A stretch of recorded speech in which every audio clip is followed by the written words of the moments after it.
Our next guest for today, Trideep Bhattacharya, who's the CIO Equities at Edelweiss AMC, is joining in this morning. Good morning, Trideep. Good to have you on the show. Well, Good morning. with market scaling new highs amid strong FII flows and of course strong domestic data, would you say that this is just the beginning of a bull run, and 20,000 is like just about a couple of months away on the index?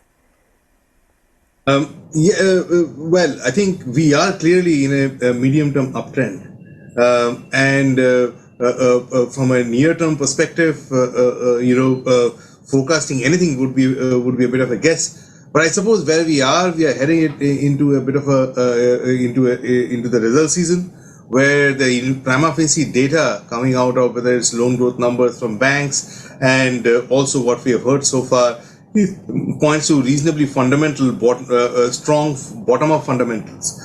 We will obviously hear more as the companies speak in the course of the month, but I think in the face of macro weakness, the relative earnings resilience of Indian markets is worth noting, and which is what is being sort of celebrated as the relative strength of Indian equity markets near term, and will be there over the medium term. All right, Trideep, yesterday we had the AMFI data. Of course, small cap funds have seen record inflows, in comparison to large cap funds, which have in fact seen outflows. So would you say that, small and mid caps, that end of the markets is getting a little heated? Would you be a little uncomfortable with the valuations there right now? So I would say that first, this is symptomatic of the risk appetite in the markets. And as I said, the relative earnings resilience is being celebrated by the markets by higher interest in mid and small caps. That's the first point to note.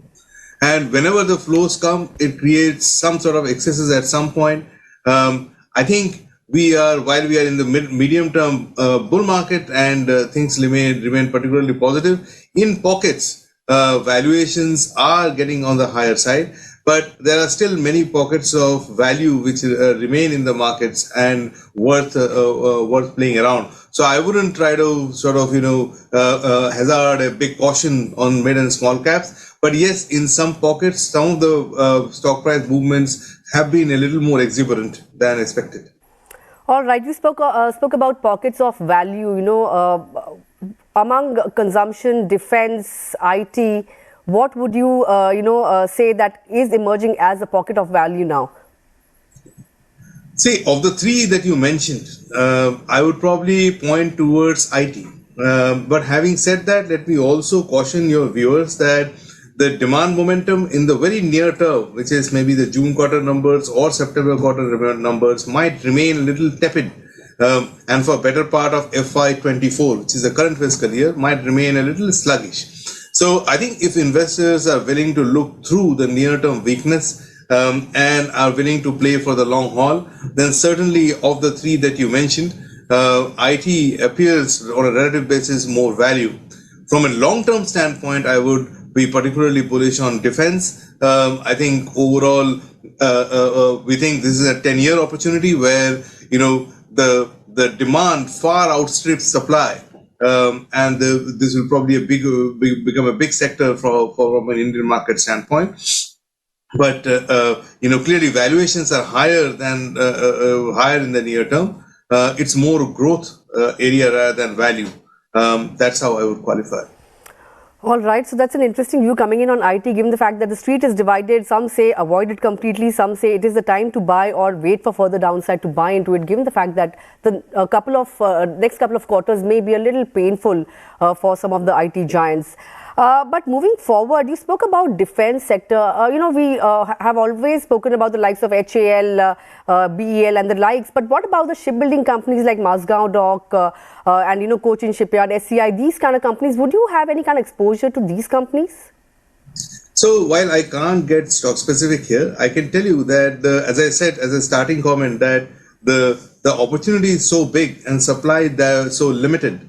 Supply, i.e. the companies that can fulfill the demand which is being asked for by the government of India in the form of indigenization of defense, that you will see multiple types of companies entering into this area, them picking their areas of expertise and trying to get as much mileage as possible. So I think that's what I meant when I said that you will see expansion of companies getting into defense. I mean, if the recent data points are anything to show by, this is just about the start. You would see this trend intensify, particularly after we see through the elections and the macro is kind of, the political macro is a little more stable in India after that. All right, like last couple of questions to you, Trideep. Could you share what kind of a stock selection strategy one should look at these record levels? And secondly, what kind of an asset allocation would you recommend at when markets are at record high? Great question. So I think, first, this record high point, I would like to clarify a little bit that yes, clearly markets are at record high. But if you look at about 1 year and a few months ago, you would see the markets were at same levels. So broadly speaking, the markets haven't gone anywhere is another way to look at it for the good 12 to 15 months. Even during this 12 to 15 months, however, the earnings estimates of companies have ticked up by at least about 15 to 30% depending on the growth rates of the companies. So the valuations today are a lot more palatable than about a year or so ago. But clearly we have seen a bit of buoyancy in the market. So on the back of buoyant market, how do we pick stocks? So our stock selection framework revolves around basically earnings resilience. So we always, what we try to do is we look for pockets of earnings resilience where we see earnings visibility or earnings growth visibility or earnings revisions likely to be ticked up. That's the place to be, particularly when markets are looking robust. Because on a relative basis as well as on absolute basis, these are the pockets I would reckon where valuations would hold up in case the markets fall or do well even if the markets rise. All right, that's the word coming in from Trideep. With that, Trideep, thanks a lot for taking out time and joining in this morning and sharing your thoughts with us. It was a pleasure talking to you. Thanks for having me on the show. Thank you. Well, let's go back to Sachit.